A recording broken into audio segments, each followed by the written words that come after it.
All right, hope you're enjoying the movie. You guys enjoying the movie? No. Yeah. What? Would you guys like to hear a rendition of The Night Before Christmas? Yeah. Yes. Would you? That would be fabulous. Well, we have just the guy to do it for you. That beard. So everybody gather around. It's Sim Salmon, and it was The Night Before Christmas. Oh, Sim. It was the night before Christmas and nothing was happening. Not Johnny, not Zombie, not even Sim Saminen. Their nooses were hung by the chimney with care in hopes that Count Spatula would soon be there. The monsters were nestled all snug in their beds while visions of villagers danced in their heads.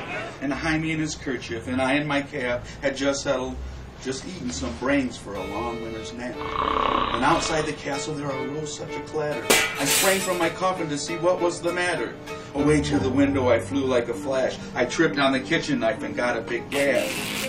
The moon on the breast of the new fallen snow gave luster of midday to the goblins below. And to my wondering ears I heard hoofs, a miniature hearse pulled by 8 werewolves. With a vampire chef so lively and fat, I knew in a moment it must be Count Spatch. More rapid than buzzards, his werewolves they came, and he whistled and shouted and called them by name. Now Irving, now Smirving, now Blister and Vixen, on Vomit, on Stupid, on Richard, on Nixon. To the end of the bowl and the rim of your cup, I'll make you a meal that you will probably throw up.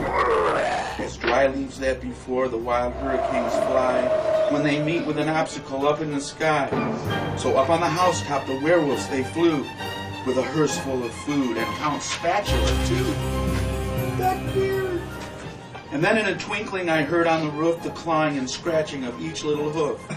As I drew my head and was turning around, through the wall Count Spatula came with a bound. He was all dressed in black from his head to his toes, and his clothes were all faggy with sashes of hose. Hey! A bundle of food he had flung on his back, and he looked like an idiot who got kicked in the sack. Idiot!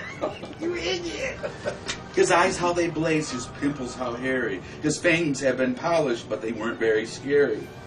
His club little mouth was drawn up like an anus. The food he would cook was sure to be heinous. Hey! A stray piece of flesh he held tight in his teeth, and he whipped his butt with a pine cone he stole from a wreath. He had a broad face and a little round belly, full of children's he ate from the vampire deli. He was chubby and plump, a right jolly old Hey! ghoul. I laughed when I saw him, 'cause he looked like a tool. With a glare in his eyes, he twisted his head completely around, proving that he was already dead.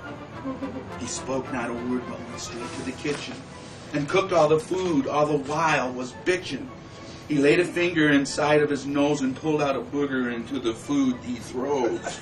Oh, tasty. I told you, I tried to tell you the fruitcake. Huh? We still got another stanza to go. He sprang to his hearse, to the wolves gave a holler, leaving a note that said, I'll get on my knees for $1. Hey! But I heard him exclaim ere he drove out of sight, don't eat the food, you'll be puking all night.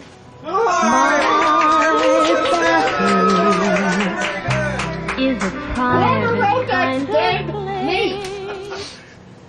Let's get back to the movie. I'm not gonna kill the kids, I'm gonna kill Johnny Nightmare, that bastard, son of a bitch. Quit your bitch.